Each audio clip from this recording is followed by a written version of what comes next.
Bonjour à tous, je vais vous livrer mon témoignage. Je m'appelle Claudie, j'ai 60 ans, je suis mariée et avec mon mari, nous avons eu 2 enfants.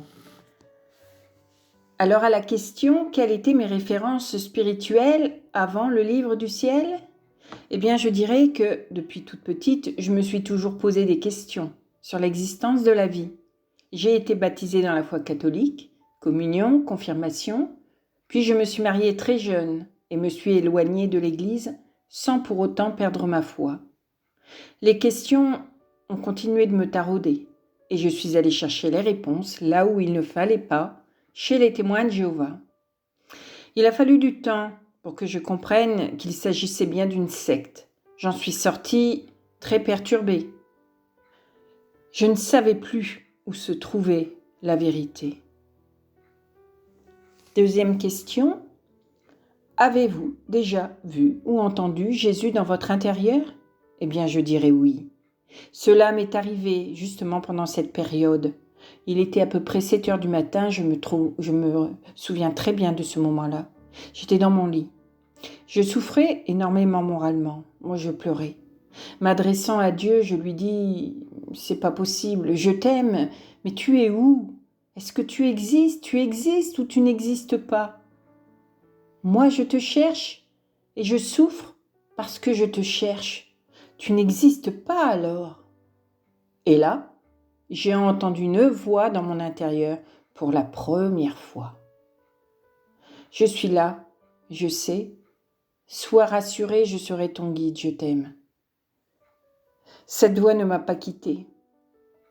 Mais entendre une voix intérieurement n'est pas une chose banale. Je n'en ai parlé à personne ou presque, car je me suis demandé longtemps si j'étais folle ou si c'était mon subconscient. J'ai dû faire un long chemin pour en être là aujourd'hui avec bien des embûches.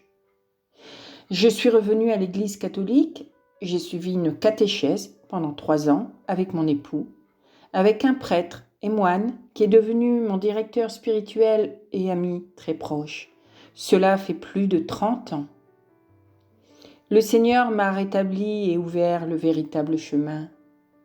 Il aime aussi me montrer là où j'en suis, spirituellement, marche par marche.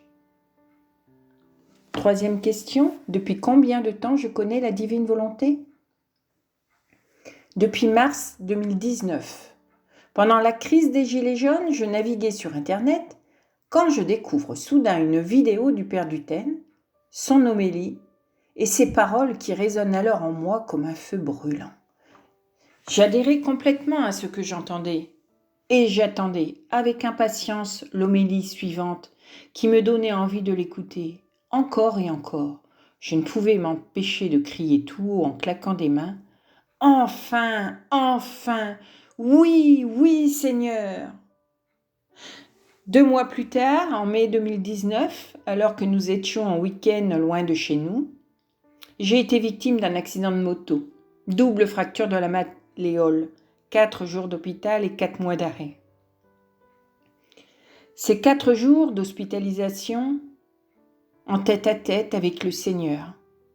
Prière, chapelet, lecture sur Internet, et je découvre un récit de sa passion, des détails que je ne connaissais pas de ses blessures. J'en ai été tellement choquée que j'ai téléphoné à ma sœur pour lui en faire part. D'ailleurs, elle aussi est dans la divine volonté aujourd'hui. Elle s'appelle Chantal, vous la connaissez sûrement. Nous avons échangé jusqu'à 3 heures du matin sur Jésus.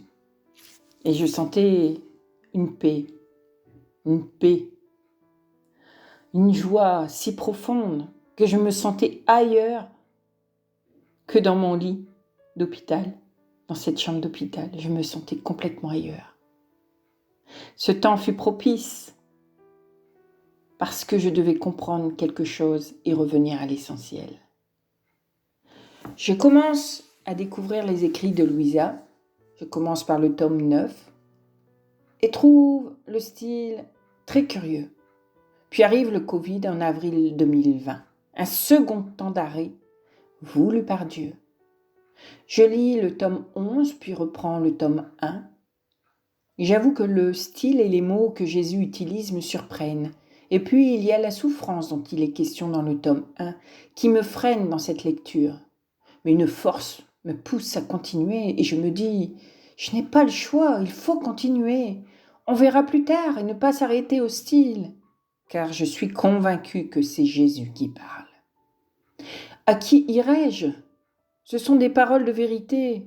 Et comme disait l'apôtre Pierre à Jésus dans Jean au chapitre 6 et au verset 8, à qui irons-nous ? Tu as les paroles de vérité. Eux aussi ne comprenaient pas tout ce que Jésus leur disait.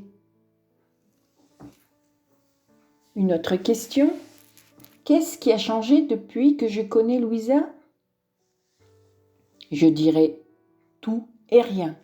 Je dirais seulement d'extérieur, car à l'intérieur c'est totalement différent. Je suis très heureuse et je remercie infiniment le Seigneur et Maman Marie pour ce cadeau merveilleux.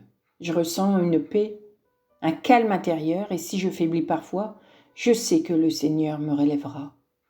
Je suis beaucoup plus sereine face aux événements, acceptant les situations qui se présentent avec ces aléas comme étant la volonté de Dieu.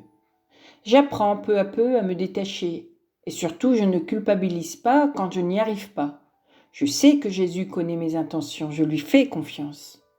Et lorsque mon entourage remarque agréablement le changement de mon comportement et me demande si c'est la divine volonté, je dis « Seigneur, tu as vu ?» Une autre question. Quels témoins sont importants pour moi sur le chemin menant à la divine volonté ? Eh bien, j'écoute tous les enseignements des pères Dutène, du père Chonang, du père Yanouzi, du docteur Thomasini. Les écouteurs sur les oreilles à longueur de journée, puisque mon travail me le permet, j'écoute et je prends des notes sur un cahier. Je peux dire connecté H24 avec Jésus dans cette pure intention. Mais combien il est difficile parfois d'appliquer tout ce qu'on apprend, de faire tous ces actes. Parfois, oui, on oublie de lui demander de nous accompagner. Le pire, c'est quand on en sort. Et là, on se rend compte de la différence, de notre vulnérabilité. Et alors là, je me dis, vite, il faut que j'y retourne, afin de me sentir en sécurité près de papa. J'avais faim et soif, aujourd'hui je suis rassasiée, et même parfois en overdose. Ma façon de prier est différente, car avec la divine volonté, Jésus nous demande de prier certes, mais de prier comme lui, de faire des rondes, des réparations. C'est un profond renouvellement spirituel, un voile s'est dégiré et des écailles sont tombées. Dès le matin, la première chose, avant même d'ouvrir les yeux, je commence par lui donner ma volonté. Et très souvent, je la lui offre en chantant, car j'ai entendu dire que lorsque l'on prie en chantant, c'était comme prier de foi. Je ne sais pas si cela est vrai, mais j'aime bien faire ainsi. Voilà, mes chers frères et sœurs, le chemin est long et j'apprends. J'ai le sentiment d'être dans une école, l'école de Jésus qui me forme. Alors, un grand merci au Père Dominique et Jean-Jacques Dutène, au Père Chonang, à Rolande, notre sœur, et à vous aussi, mes frères et sœurs. Je rends grâce pour tous ces trésors que vous êtes. Union de prière avec Jésus et Maman Marie pour tous nos prêtres. Fiat maintenant.